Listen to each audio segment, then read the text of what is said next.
नमस्ते and welcome. Screen वाला देख रहे हैं आप। क्या हालचाल। बॉर्डर 2 का टीजर आ गया है। कहा तो इस फिल्म की अनाउंसमेंट पर हमने इस चैनल पर बात की थी और आज देखिए फिल्म बनकर तैयार होगी, टीजर भी आ गया।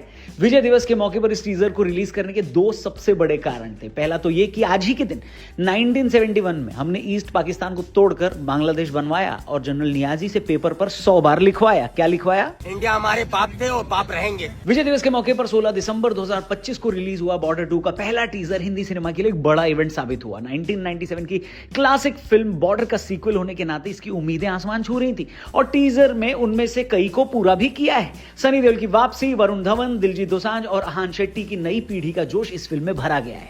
1971 के भारत पाक वॉर के बैकग्राउंड पर बेस्ड इस फिल्म में भी देशभक्ति वाला वही एंगल है जिसको लेकर ऐसी फिल्में बनाई जाती है। इससे पहले वाले पार्ट में बनी बॉर्डर फिल्म लोंगेवाला की लड़ाई पर आधारित थी जो उसी 1971 युद्ध का हिस्सा थी। इस सीक्वल में भी 1971 का ही वॉर है लेकिन अब स्केल बड़ा है, मतलब माल वही, पैकेट नया।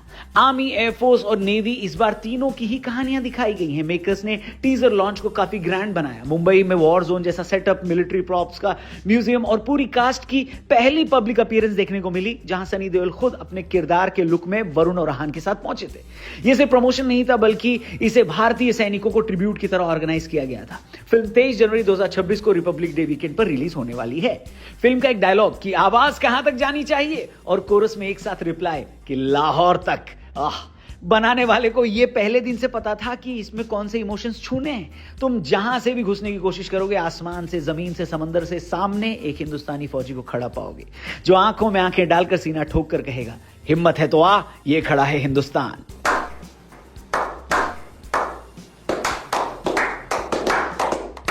यानी घुसपैठियों और इन्फिल्ट्रेशन को भी फिल्म कैप्चर करने वाली है। इस बार जेपी दत्ता की जगह फिल्म का डायरेक्शन अनुराग सिंह ने किया है जिन्होंने इससे पहले केसरी बनाई थी।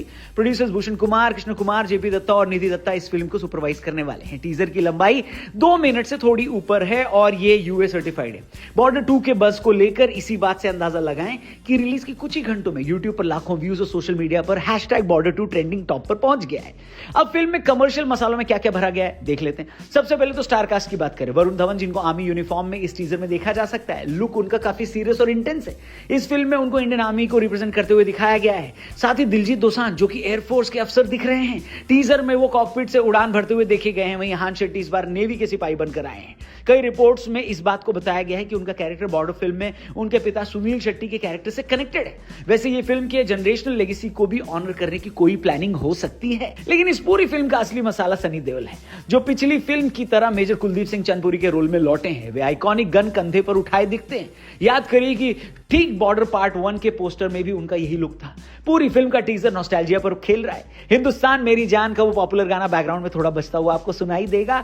मेकर्स ने ऐसी कोई चीज नहीं छोड़ी है जो लोगों को बॉर्डर की याद न दिलाए। वहीं इसमें मोना सिंह, सोनम बाजवा, मेधा राणा और बाकी एक्ट्रेस घर पर इंतजार करती दिखती हैं। ये वॉर ड्रामा को एक बैलेंस देता है। मगर मेरा सवाल जो बहुत जरूरी है वो ये कि बॉर्डर 2 की जरूरत क्या थी। देखिए, अगर बॉर्डर 2 को कहानी और प्रेजेंटेशन के मामले में बॉर्डर जैसा ही बनाना था तो ये कोई फिल्म की मोटिवेशन नहीं ना होती। वहीं कई जगह वीएफएक्स पर भी काम बाकी है। लेकिन दोस्तों, बॉर्डर 1 में ऐसा क्या ही बताने के लिए बाकी रह गया था जिसके लिए फिल्म बनानी पड़ी, ये लोग पूछ रहे हैं। मेरे हिसाब से बॉर्डर 1 अपने आप में कंप्लीट फिल्म थी। वहीं बॉर्डर 2 के टीजर की सबसे बड़ी कमी इसके विजुअल इफेक्ट्स में साफ नजर आती है, जहां कई सीनों में ग्रीन स्क्रीन का इस्तेमाल इतना क्लियर और बनावटी लग रहा है कि बैकग्राउंड पूरी तरह से इनइफेक्टिव सा लगता है। यानी ये बहुत अच्छा हो सकता था। एक्शन सीक्वेंस, चॉपिंग, एडिटिंग और स्लैगिश इफेक्ट से अफेक्टेड लगते हैं जो कि पुराने जमाने की याद दिलाते हैं। 2026 की एक बड़ी बजट वॉर फिल्म के लिए बिल्कुल ठीक नहीं लगता।